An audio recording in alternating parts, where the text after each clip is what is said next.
ഇവിടെ ഈ അണ്ണാൻ്റെയും കുരങ്ങൻ്റെയും ശല്യം കാരണം പ്ലാവിലാണെങ്കിൽ ചക്ക കഴിച്ചാൽ ചക്ക കിട്ടൂല കേട്ടോ. അങ്ങനെ നമ്മൾ ചക്ക കൊണ്ട് ചക്ക പൊതിഞ്ഞിട്ട് നിർത്തിയിരിക്കുകയാണ്.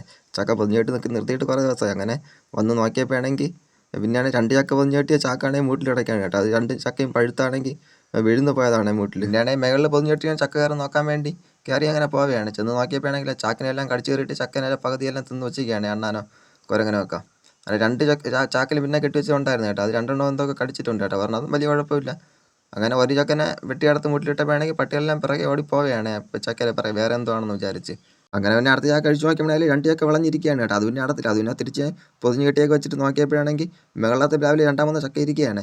അതിനിപ്പോഴും ചക്ക കൊണ്ട് പൊതിഞ്ഞ് കെട്ടി വെച്ചാൽ കിട്ടും, അല്ലെങ്കിൽ കിട്ടൂല കേട്ടോ. അങ്ങനെ പിന്നെ മൂട്ടിലിറങ്ങിയിട്ട് അങ്ങ് താഴെയാണ് കേട്ടോ ചക്ക വീഴുന്ന് കിടക്കുന്നത്. അങ്ങനെ പിന്നെ ചക്ക കണ്ടതോടെ അതിനെ വലിച്ചങ്ങ് താഴോട്ട് ഉരുട്ടി വിട്ട് കേട്ടോ.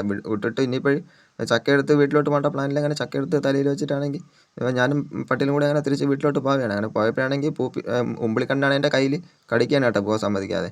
അങ്ങനെ നടന്നങ്ങനെ വീട്ടിലോട്ട് പോവുകയാണ്. അങ്ങനെ ചെന്നപ്പോഴാണെങ്കിൽ മാവിലാണെങ്കിൽ 1-2 മാങ്ങ കിട്ടും. മാങ്ങനെ അടിച്ച് പൊളിച്ചെടുത്തിട്ട് വീട്ടിലോട്ട് പോവുകയാണേ.